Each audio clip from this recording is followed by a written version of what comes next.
Kadiri municipal chairperson ఎన్నిక ఈ నెల 19వ తారీఖున ఎలక్షన్ కమిషన్ ఆదేశాల మేరకు నిర్వహించబడుతోంది.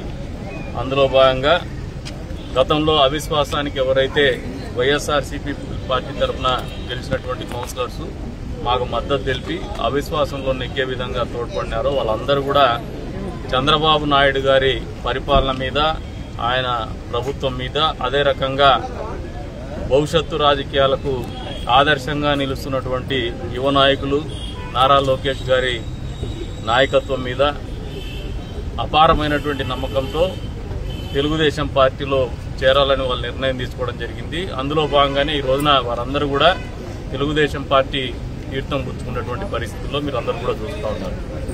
ఏ నమ్మకంతో అయితే వీళ్ళందరూ కూడా తెలుగుదేశం పార్టీలో చేరినారు, చంద్రబాబు నాయుడు గారి నాయకత్వం కావచ్చు, అదే రకంగా నారా లోకేష్ బాబు గారి నాయకత్వం కావచ్చు, తెలుగుదేశం పార్టీ సిద్ధాంతాలు కావచ్చు, అవన్నీ కూడా నిలబెట్టుకునే విధంగా స్థానికంగా నేను కూడా వాళ్ళకు అనుగుణంగానే వాళ్ళకి ఇచ్చినటువంటి మాట కట్టుబడి వాళ్ళది ఏదైతే బాధ్యత ఉందో భవిష్యత్తు గురించి రాజకీయాల్లో ఆ బాధ్యత కూడా పూర్తి స్థాయిలో నమ్మకం ఏదైతే నా మీద పెట్టినారో ఆ నమ్మకాన్ని వమ్ము చేయకుండానే వాళ్ళని నిలబెట్టుకుంటా అని చెప్పేసి కూడా ఈ సందర్భంగా తెలియజేస్తాను.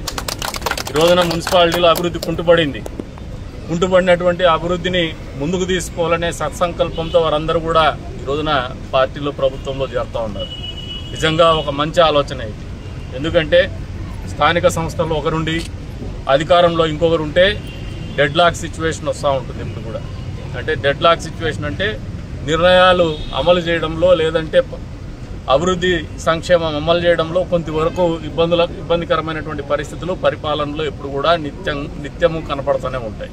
అందులో భాగంగానే గత పాలకులను చూస్తే మొదటి నుంచి కూడా వీరందరూ కూడా గత చైర్మన్ని వ్యతిరేకించినటువంటి వాళ్ళు, ఆయన పరిపాలనను వ్యతిరేకించినటువంటి వాళ్ళు, అసమర్థ పరిపాలన, వాటన్నిటికీ వ్యతిరేకంగానే వీళ్ళు అప్పటి నుంచి గలం ఇప్పుతానే వస్తూ ఉన్నారు. ఈ రోజున అవకాశం వచ్చింది, ఒక మంచి నిర్ణయం తీసుకున్నారు. ఆ మంచి నిర్ణయంలో భాగంగా వారందరూ కూడా మమ్మల్ని బలపరచడానికి, తెలుగుదేశం పార్టీ అభ్యర్థిని గెలిపించుకోవడానికి వారందరూ ముందుకు వచ్చినారు. వారందరి సమిష్టి నిర్ణయమే మర్నాడు జరగబోయే ఎన్నికల్లో చైర్పర్సన్ ఎంపిక కావచ్చు, వైస్ చైర్మన్ ఎంపిక కావచ్చు జరుగుతుందని చెప్పేసి కూడా ఈ సందర్భంగా తెలియజేస్తున్నాము.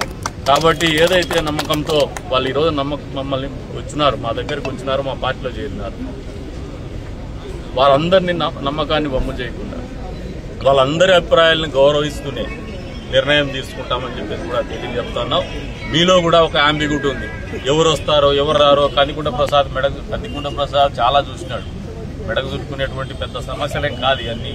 చాలా ఎన్నికలు పోటీ చేసినాం, చాలా ఎన్నికలు చూసినాం. ఈ కదిరి నియోజకవర్గంలో మాదొక చరిత్ర రాజకీయాలు ఉంది. ఇన్ని ఎన్నికలు ఎవరు పోటీ చేయాల, ఇన్ని సంక్షోభాలు ఎవరు ఎదుర్కోవాలా, ఇన్ని ఇబ్బందులు ఎవరు ఎదుర్కోవాలా. కాబట్టి ఇది చాలా ఎక్స్ప్రెస్ హైవే, ఇంకా పూర్తి మీరు ఎప్పుడు రుచి చూడలేదు ప్రజలు కూడా.